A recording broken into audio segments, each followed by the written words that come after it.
C'est un chœur mixte composé d'une cinquantaine de membres de tout âge, animé par l'amour du chant. J'ai intégré le groupe il y a 10 ans déjà, après mon bac. Pourquoi? Parce que j'aime le chant, je suis un amoureux du chant. Ce qui m'a motivé à intégrer l'Aloé, c'est tout simplement parce que j'étais déjà dans une chorale d'église à Port-Gentil et on interprétait beaucoup les pièces de l'Aloé lors de nos différentes prestations, les concerts de fin d'année ou encore les anniversaires de la chorale. Créé en 1990, le groupe vocal Le Chant sur l'Aloé met en valeur la culture gabonaise à travers son riche patrimoine musical, revisité grâce à des harmonisations variées, des chants lourds de symboles. Il y a des titres qui parlent de l'eau, des différents fleuves du Gabon. Il y a aussi les remerciements, on rend grâce à Dieu. Celui que vous venez d'écouter, par exemple, c'est un chant de remerciement. Le chant sur l'Aloé, c'est toute une diversité, c'est la culture gabonaise qui est représentée au travers l'ensemble de ces chansons. Et ma préférée, c'est Wana. C'est une chanson qui dit beaucoup et qui dit long sur l'amour qu'on peut avoir pour un enfant. Le chant sur l'Aloé n'a pas changé de ligne directrice, valoriser le patrimoine culturel gabonais.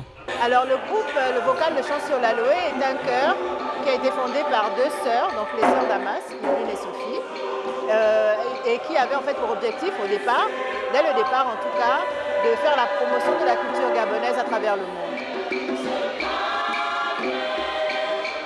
Pour célébrer ses 30 ans d'existence, le groupe vocal invite les mélomanes à vivre avec lui les temps forts de son histoire. En 30 ans, on a eu beaucoup d'expérience.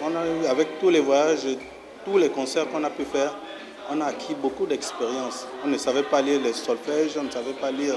On faisait des chants traditionnels simplement. Pour ces 30 ans, on retrace l'histoire du groupe vocal Le Chant sur l'Aloé de 1990 à ce jour. Donc nous avons des chants polyphoniques, c'est-à-dire en plusieurs langues et tout, pour valoriser la culture gabonaise. Il y a des chants traditionnels, des chants de contes, des chants religieux, des chants d'ailleurs, d'autres continents.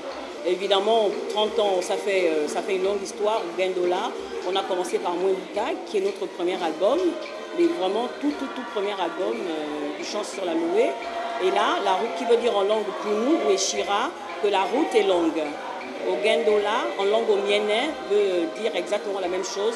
30 ans plus tard, qu'est devenue l'Aloé? C'était quoi l'Aloé? Et aujourd'hui, elle est devenue quoi l'Aloé? Les grands moments, les concours, les expériences partagées, les émotions partagées. Deux dates pour permettre à tous de partager pleinement cette belle histoire, les vendredis 4 et samedi 5 février à l'Institut français du Gabon.